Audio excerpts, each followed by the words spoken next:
What is going on, guys? It's Dan here from the Wolfpack, and today we're going to be recording a video about the Trust. We've got a lovely special guest in Daniel Worrell, who is the chairman of the Trust as well, which is really, really cool. Basically, go over everything that you might not already know about the Trust, including how to sign up as well, which is awesome, and just going over the history of everything. Basically, there is a QR code just there, so anytime in this video you can visit the petition and please sign up if you haven't already. We're also going to go over what the petition is if you haven't heard about that in a minute as well. But I'm going to get our guest in. So our guest is Daniel Daniel Warren. What's going on, Daniel? You good? Yeah, I'm fine, Dan. It's a Dan and Dan show tonight. I know. Yeah, I was going to say it won't get very confusing, will it? Lovely. So, Daniel, tell us about the Trust and what you sort of do in the Trust as well. So, a little bit of a history lesson, really, to start off with. So, Wolves, when we came up to the Premier League, we used to have something called the Fans Parliament back in the day. We were really one of the only clubs, really, that run a Fans Parliament. And what happened was that you had to sort of apply to the club to be on the Fans Parliament. So the club sort of sifted out who they wanted and who they didn't want, basically, as part of a sort of fan engagement process. Yeah. And around COVID time, and when the club came into the Premier League, it was sort of felt that the Fans Parliament had its day. It done as much as it could. And Wolves were the only Premier League club that didn't have an independent supporters trust. So a group of fans from the Fans Parliament decided to set up the Wolves 1877 Trust and be the independent voice for Wolves fans, effectively. So we're a non-for-profit society, so there's all sorts of things that you have to do. So every penny that the club, that the Trust gets in terms of membership or donations or sponsorship has to be accounted for. Nobody who's a board member of the Trust takes a salary or anything like that. The money gets reinvested into the Trust and the Trust running costs and stuff like that. But it was designed to give Wolves fans a voice, an independent voice, not just people who the club wanted to be on the sort of Fans Parliament. It was about an independent voice. And also, we're obviously affiliated to the Football Supporters Association, which is sort of the umbrella organisation for supporters clubs and fan groups of every football club in the UK, which is really good. And the FSA have been very, very helpful in setting up the Trust, supporting us with campaigns.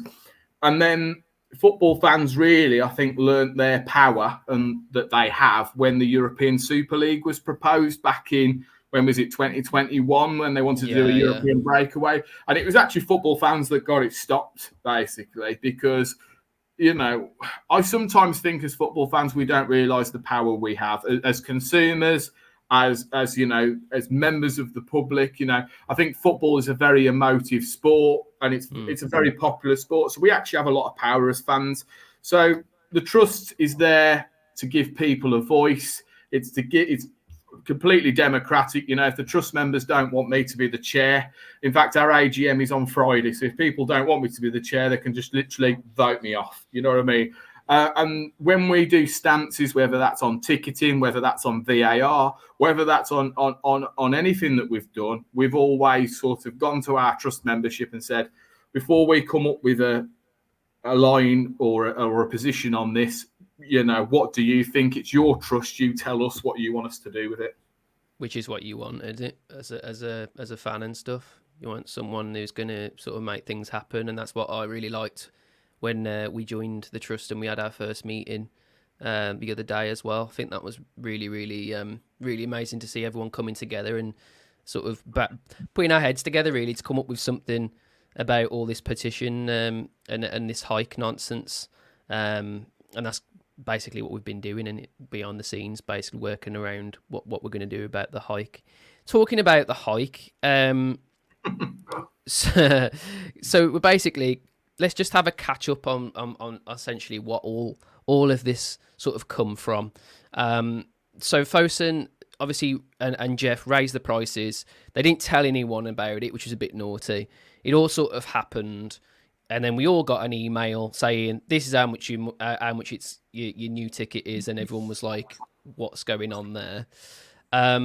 Now, for me personally, I watched the Expressing Stars video that they released, and I then obviously saw the thing the Wolves posted with all of the percentages and everything, all of the different changes depending on where you were sat and everything, and I couldn't believe it. I couldn't actually believe the rises, and then when you find out where they are as well. So like, if you're under 21, if you're a youth, or if you're an elderly person, or if you're disabled, all of those prices were increased as well. And I think that's really where it became a little bit of an issue yeah. I mean, So I knew something had gone off because my phone. We were expecting it because at some point they were going to announce it, and as a trust we had an idea that it was going to be that like last week, and I knew something was up. I was actually driving with work, and the WhatsApp on which is linked through my phone, which goes to my car, just went crazy. Like literally in like 5 minutes, I had like 50 messages. So I pulled over, opened it up, and went, I've just had my email, and I went straight onto my email, and I saw it, and I just went, I could not believe the audacity to, like, I'm a South Bank season ticket holder, so mine's gone up 17%, £105 on it. But then when I was reading and looking through messages that trust members were sending me, I just couldn't believe it. And the one, and you're right, Dan, the one that shocked me the most was the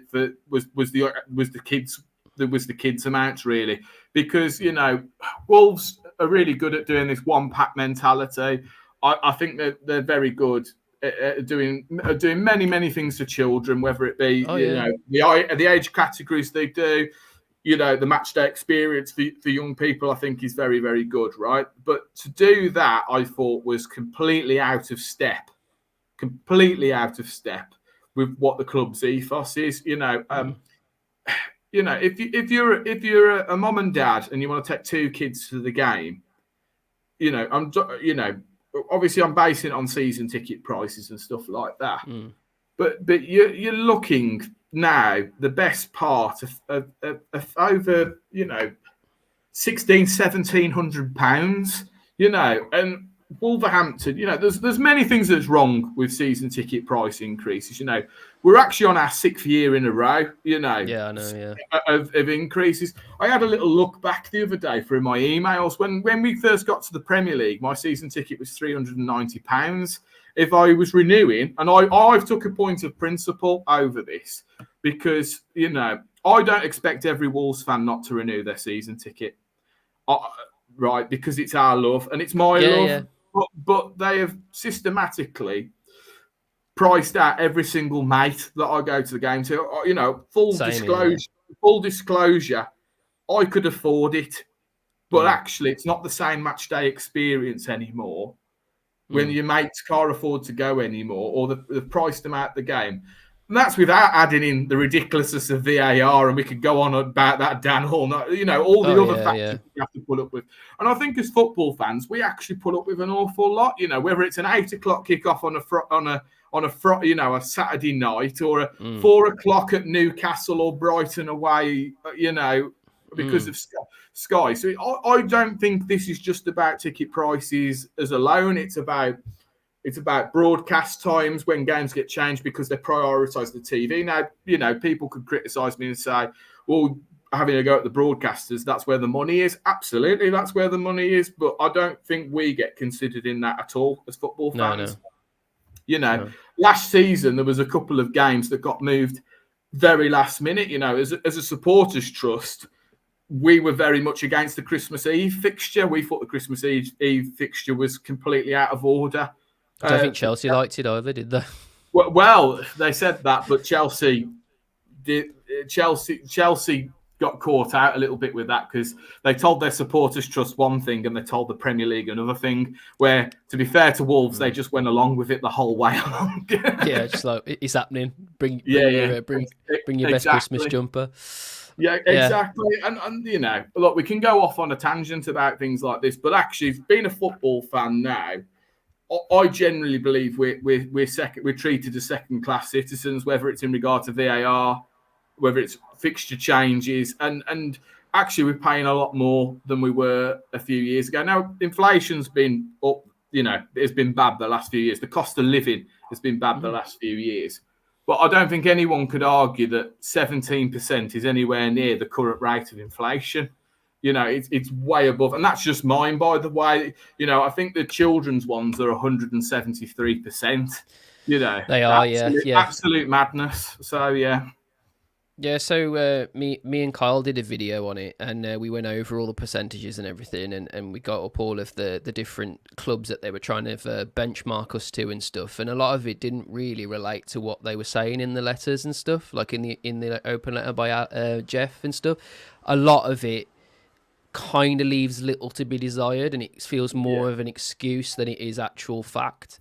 With the whole benchmarking thing at the moment, they're throwing that word out left, right, and centre, aren't they? Yeah, And I mean, who they're benchmarking us against? You know, West Ham, Leicester's, you know, and then Aston Villa. Now, some of these clubs have had European football in recent years. Some of these clubs are in London and different parts of the country that have different social economic issues. Do you know what I mean? I've always said that it should be a Wolves price. Yeah, you can look at other clubs, but actually, if clubs are all benchmarking against each other, it becomes a club of constantly cycling increases.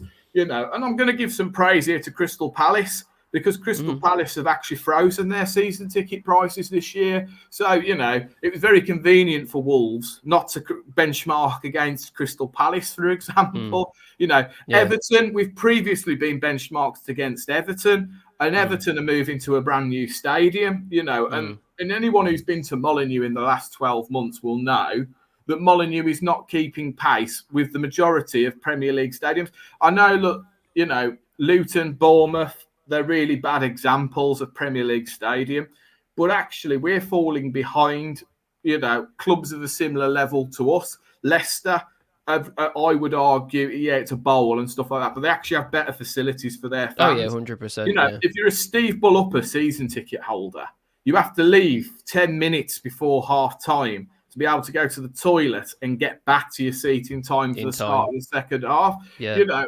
Molineux, and I love the Molineux. It's character. It's one of the best football grounds in the country. I'm biased saying that, but actually, I work with with lots of people who support all different clubs, and they come to Molineux and they say, "Do you know what? It's a great city centre ground, old style ground." But actually, people have started saying to me, actually, it's looking a bit tatty now. That, you know, the ground doesn't. It's silly things, really, like Dan.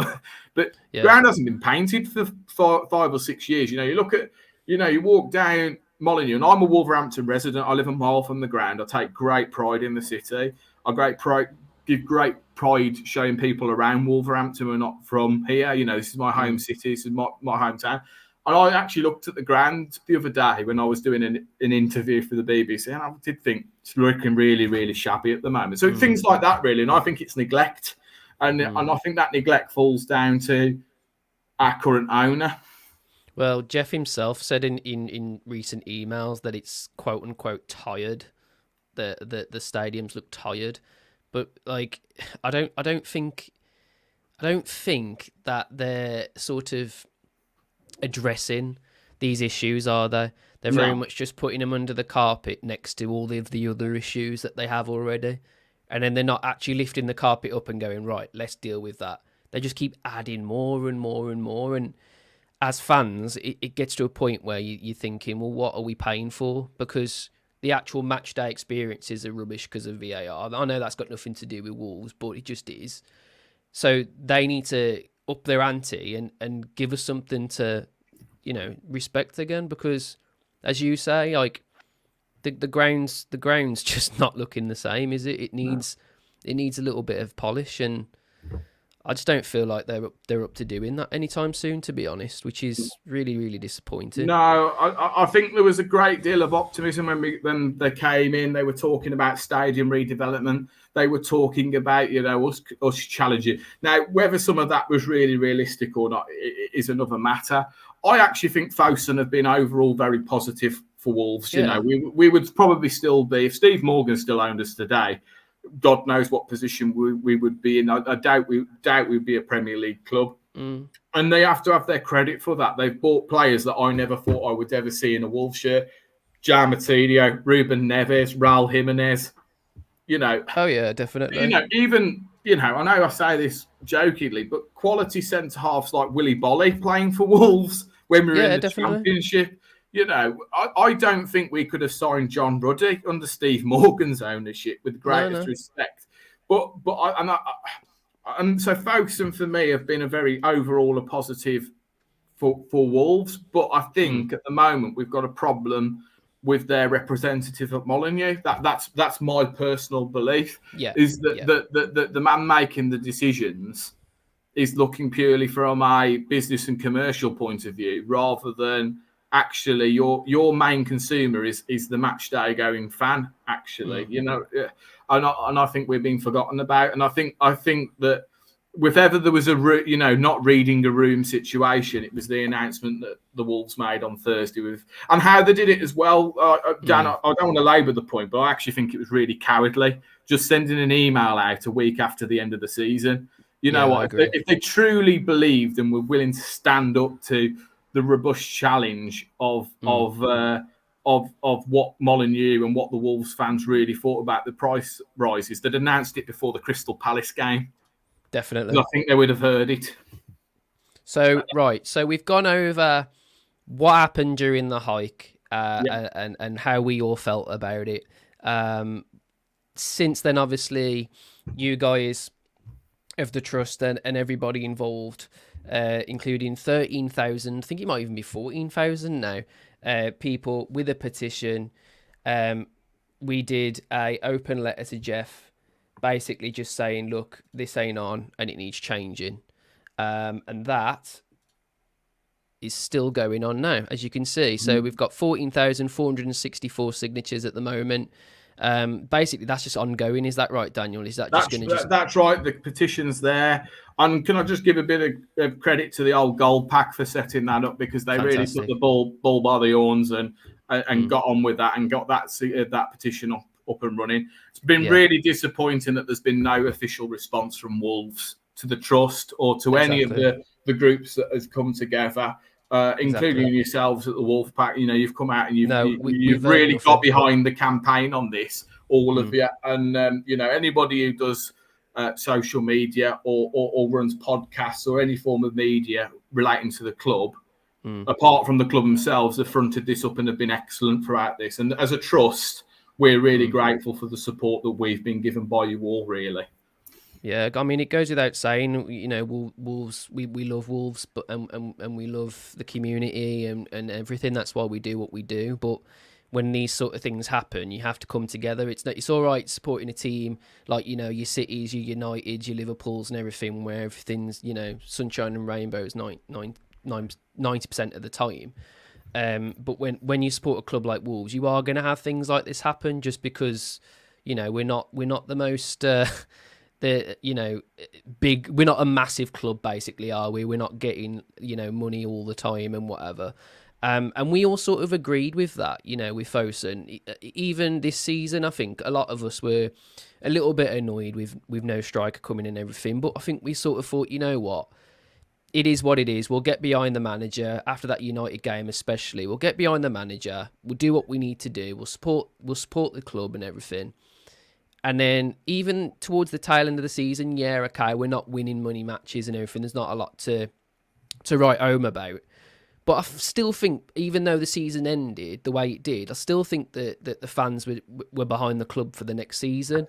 And I just feel like Fosun and Jeff have tarnished that now, really. Before a pre-season's even started, we're all negative and stuff. And granted, that negativity's brought us all together, and it's shown a lot of passion from us all. But it's just annoying that it's come to this, isn't it, Daniel? I'm just really disappointed. I mean, less than a month ago, I was at a meeting with Jeff Shee, where I was discussing ticket pricing, and I made it very clear that I don't think there was much of an appetite for a price increase after the points I've made earlier. But also, and this is why I was so shocked, because, they didn't rule out a price increase at the meeting, but they didn't tell us what it was going to be either. And I was thinking it would be in line with inflation. But I told Jeff and the senior management of Wolves that there's nothing stronger than a management team, and Gary O'Neill's done an excellent job this year. And I know we've dropped off the last 6 weeks and stuff like that, but I think that's more about our squad depth and 100% than the manager himself. We've got a very good manager. We've always had a very good and passionate fan base, and we also we understood. I think there was a lot of criticism for the club last summer in terms of how they managed the Lopetegui situation, the transfer situation, stuff like that. But then we looked at Everton and Forest being deducted points and stuff like that. And I think people realised, actually, no, they've actually done somebody for FFP breaches. The club did the right thing. Our name wasn't dragged through the mud effectively. So I said to them, there's nothing stronger than management team of the players, senior management of the club, and the fans singing from the same hymn sheet. And I don't think they really understood what I was getting at with that. Was I said, you need to give something back to the fans. And I think a ticketing price freeze was a very reasonable position to take. The club had got more income because it finished higher than it thought it was going to. It got more income because West Brom and Norwich didn't get promoted. There was a £5 million dividend from that. Actually, had we signed a striker or got, had a slightly stronger finish, actually, 5 weeks ago we were 10th in the Premier League. Finishing 14th cost Wolves £10 million. We paid Lopetegui off, which was about the similar figure to that as well. And I just get the feeling that the fan base is basically filling the gap in for the costs of certain failures, personally, and I don't think that's acceptable. 100%. Yeah, I completely agree with you. So after that, obviously, we had the trust meeting and everything. There's been complete silence ever since. Yeah. We've done countless amounts of content. I've talked to three different newspaper people, and nothing. With all of this backed up, the club has done absolutely nothing. And then I know that the old Wolfpack obviously put this out as well, based upon the ticketed price increase again. And also this time we attached obviously the idea of extending the renewal deadline, because obviously that's creeping up on us and whatever. And we thought that would probably be a good idea. But we've had nothing back from that either, have we, Daniel? Absolutely nothing. And this is really frustrating now. I'm very frustrated that the club are not engaging with the fan base. They're not even owning up. I mean, that Q&A that they put out on Friday night, I thought that was quite a bad way, personally, of doing it. Let me just bring that up as well. So here's the Q&A that Daniel's talking about. And I actually take some offence to being said that some fans are unhappy about the season ticket price increase. I haven't found a single person that's happy about it. 14,000 people is not some fans. That's half of a home gate at Molineux. And did they have it? Did they have it as some fans before? Because it says some supporters, no. Yeah, some support. Yeah, some supporters, some fans. Okay, cool. Yeah, but some supporters have questioned. No, it says further down, some fans are unhappy about. It's under one of them, and I read it and just went, wow. And obviously, also on social media as well, Jeff has been responding to the emails he's been getting, and some of them are bizarre. But Jeff Shee's press release to the Express and Star on the day it was announced, talking about even that was weird, just downright weird. I found some of the things he said on that were very questionable. Some of the stuff like saying like, oh well, if you want to support a club that's achieving Europe and all that, Wolves may not be the club for you and stuff like that. And that doesn't even make sense, even though we're a small club, because we've achieved Europe before. We would have achieved Europe with better, money put into the club this season. Despite all the stuff that happened this season, we could have actually achieved Europe. So when he says that it probably isn't the club for you, I found that really unambitious and I a think little bit obnoxious as well I, from I, Jeff. I think, Dan, we all operate on hope as Wolves fans. You know, it's the hope of winning something. It's the And hope we of always have as well, haven't we? Always. absolutely. I mean, are you telling me now, like, just going away from Wolves for 1 second, right? Coventry City beat us in the quarter-final of the FA Cup, right? Yeah. Fair and square, by the way, on the day. I Oh, thought 100%. thought they deserved it, right? They 100%. had a great day at Wembley. Out. Yeah. A Coventry City, were they the name you thought would be in an FA Cup semi-final this start of the season? We all live in hope. You know, Leicester City, you know, without sounding really corny and going back to a previous manager, Nuno, dreaming is for free.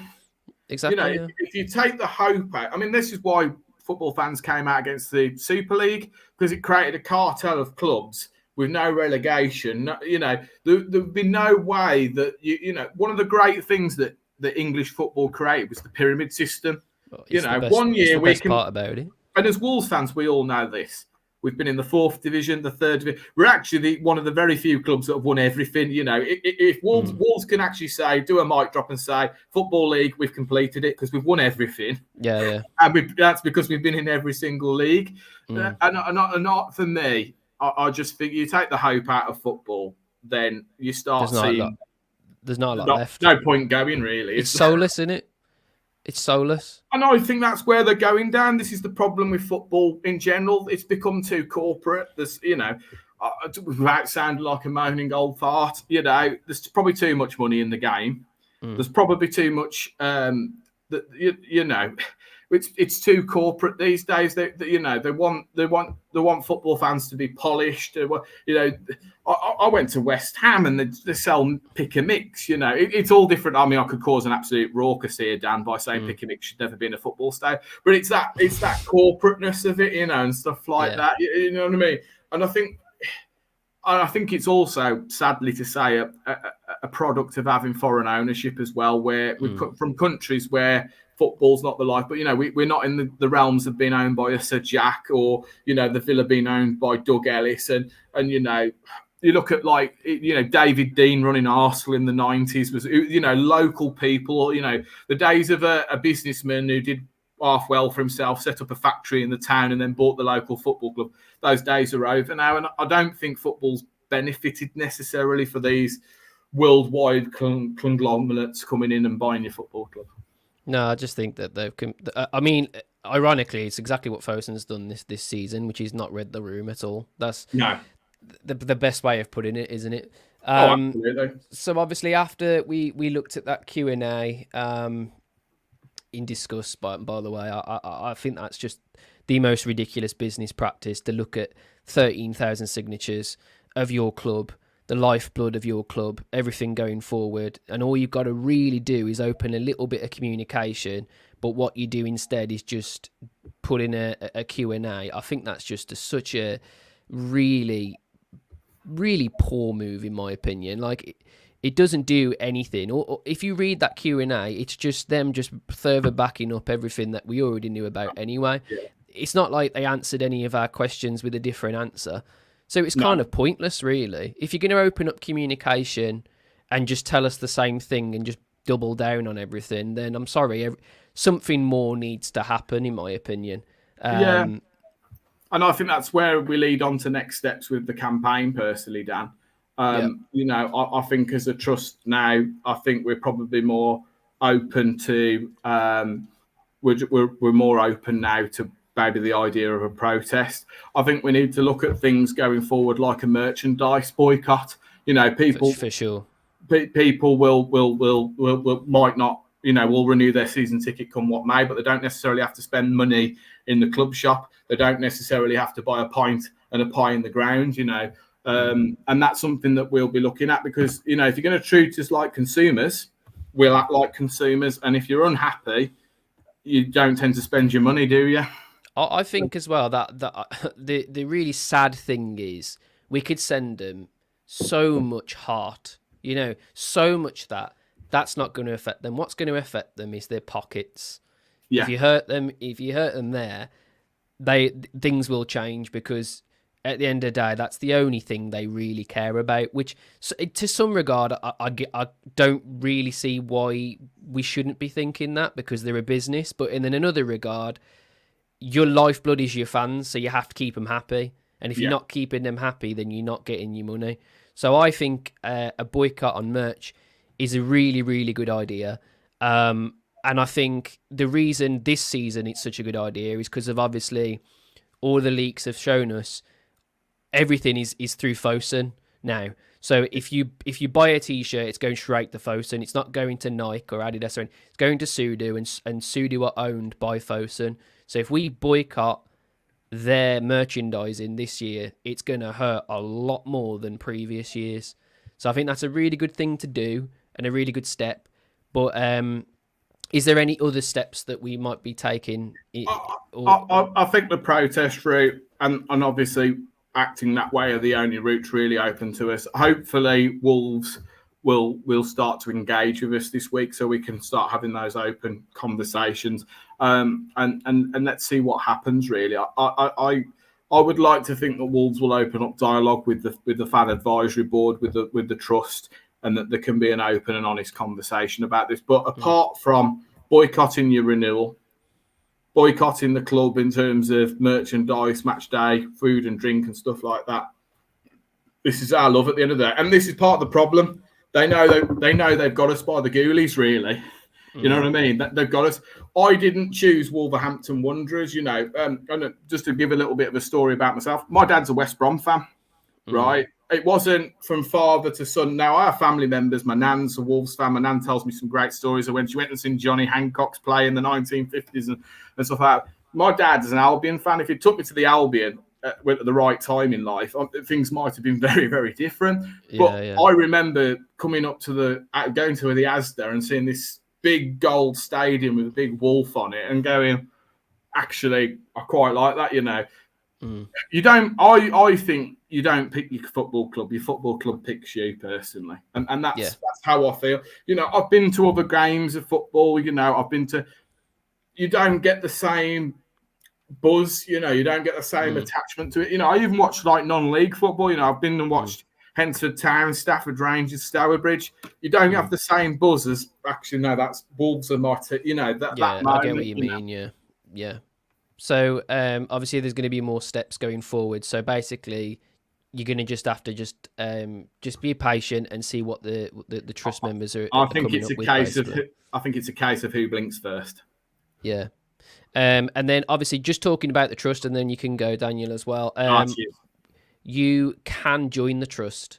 This isn't as exclusive as you may think it is. There is a website that you can join. I'll leave that in the description. And there's a free membership and a premium membership. Can you just tell us the difference between the both, Daniel? So if you become a premium member, which is the £5 a year membership, you get full voting rights. So you get to vote me off at our AGM on Friday. Also, you get access to so we do like sort of some things that are for exclusive for like paying members, certain things that we poll members on, certain articles that we put on the website. You get that exclusively. You also become a member of the FSA, the Football Supporters Association, free of charge with the membership as well. That's sort of taken out of it. And you also get to engage in our sort of social media group. So, you know, Dan, yourself, you've recently joined the trust and you've got access to our WhatsApp groups and stuff like that, and our Discord groups and stuff like that. That's what you get for being a premium member. If you become an associate member, you can keep in touch with the trust news and events and stuff like that. Certain surveys, like our ticketing survey that we do, our VAR survey that we do, you can get involved in that as well. And you just get an occasional update on the trust as well. I'm being honest with our fan base today. You know, I think the club would take the supporters trust a lot more seriously if we had more members. I think now is the time for football fans, with VAR, with ticket pricing, with all sorts of things, you know, blue cards, all of this. I think our game is at a time where actually, just as general football fans, it doesn't matter if you're a Wolves fan, an Albion fan, Villa, Blues, Man United. Actually, I think it's time for us to say this is our game, not yours. You know what I mean? And put some things in place. Fantastic, Daniel. I'm gonna let you get off. Thank you so much for spending your time with me, mate. I'll make sure we spread this word as much as possible, and hopefully we can start to see some communication from the club and some change as well. But yeah, thank you very much for joining us, Daniel. I'll let you get off, mate. Thanks, Dan, and thank you for the support of the Wolfpack as well. And this has been very, very much Legend. appreciated. Thanks a lot. Bye bye. No problem. See you later. See you later. Right, so you've heard it all there, guys. It's really, really straightforward. The things that you've heard today, the really, really important one for me is obviously the QR code you see over there. There's obviously going to be a link in the description for that as well, but that is obviously really important. Making sure your voice is heard by signing up to our petition that the old Gold Pack has provided us. It's going to be really important to see this number increase as much as possible, because the more this number increases, the more sort of impact this is going to make, and the more weight it has on the club, really. And then, as I just brought up, but I'm just going to bring it up just one more time, the memberships for joining the Trust. The Trust is a fantastic place. We've only been in the Trust for a little bit of time, a few weeks, and already we've seen a massive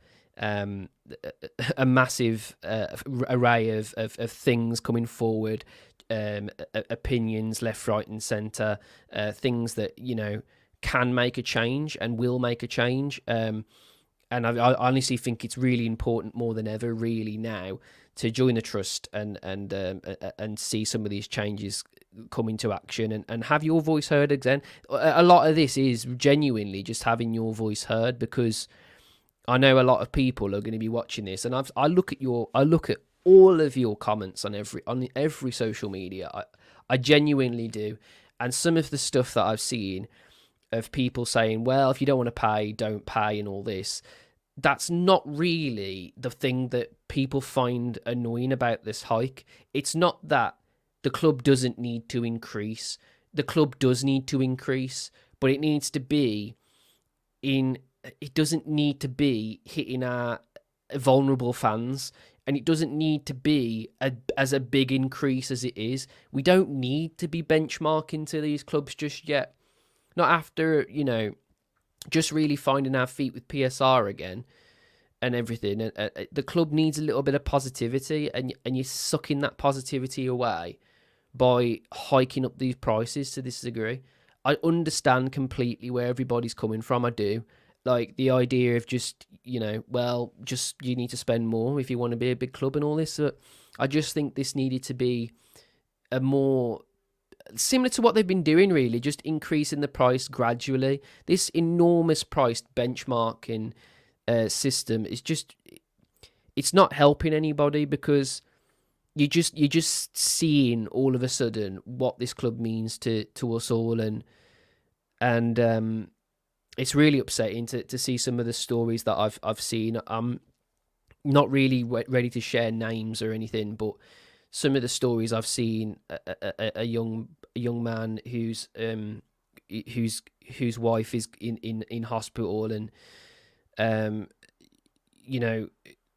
club was his only real escape, and this new hike is obviously made it so that he can't afford that one thing that takes him away from the realities of life and everything. And that's just one story, guys. I've heard so many, and I'm just really disappointed with the club, and it makes me emotional, because I don't want to see this happen. I don't want to see a humble club like our own, in a humble city, in an economic crisis, have to fork out even more money and put them in even more financial ruin just to please some billionaires, just to give them an extra 2 or 3 million, just so that that's going to solve everything, is it? 2 or 3 million ain't solving anything. So there needs to be a different approach to this, because this is far too aggressive. You've seen us talk about it over and over, so I'm not going to go into it too much. We did a massive video, myself and Kyle, and I'll link that in the description as well. Going over everything to do with the hike and everything, but I really wanted to just sort of end this video with the reason why we're doing this. I don't want to just post another video about the hike and you just think that it's just because it's the new thing, it's the hip thing, let's post about something that's current. No, we're posting about it because I'm literally looking at the Trust WhatsApp over and over again and seeing no communication from our club. No communication. And we need to have some communication. And if we don't get communication, like Daniel said, we will be moving to the next steps. And the next steps are boycotting merchandise, boycotting tickets in general, and protest. Now, I've seen a lot of people say that that's a step that they want to take. They want to make their voices heard physically. They want to be at the stadium. They want to be around the Billy Wright statue with whatever they've got to say on a placard and whatever, saying whatever they need to say and getting it all out in the open. And I really do think that that's probably a good idea to do, but we just need to wait. We need to wait and be patient for everyone to be on board with it. And as soon as everyone's on board with it, it'll make more of a statement as well. There's no point in just a few showing up every now and then. Do you know what I mean? That shows no unity. We need to all show up, all at the same time, all at once on one day, with press coverage, with everything behind us, and show them that this is our club. It's our club. You weren't here throughout all of the strife. We were there when this club was in financial ruin, okay? And you can say, oh, well, we came and helped. And you have helped. But right at this stage and right at this moment, you aren't helping at all. You are literally destroying what credit you actually have as an owner. So open up communications and get this sorted. And for you guys, thank you so much for watching this video. Thank you for supporting for us personally, signing the petition. If you've already done that, fantastic. Join the Trust. There's going to be a meeting on Friday, which I'm going to be attending, a physical meeting, where they're going to go over trust-related things, of course. But before then, hopefully, more's come about, and we can start to think about the next steps going forward in this sort of thing that we're doing to be able to stop this from happening. This movement is the word I was trying to look for. But yeah, thank you so much for all of those things. And also, thank you if you've got all the way to this video. Thank you so much. Please like, subscribe, and get involved as much as possible with us as well. We're working really hard at the Wolfpack to make sure that this message is heard as much as possible. And the way, I mean, it supports us, but it also gets our message further out there as well if you like this video, because obviously more people will see it and go, okay, well, that's something I need to watch. And obviously they'll get more insight in what's to come and what they should be doing at this point. But yeah, thank you so much, Daniel, for joining. Fantastic guy. He'll get my vote as chairman again. I think he's really established himself on all of the social medias that I've seen, and he really has a high regard to the club, and he speaks really well. So yeah, thank you very much for joining this video as well, mate. And until the next one, guys, hopefully we hear some more soon. But until then, I'll see you later. Try it.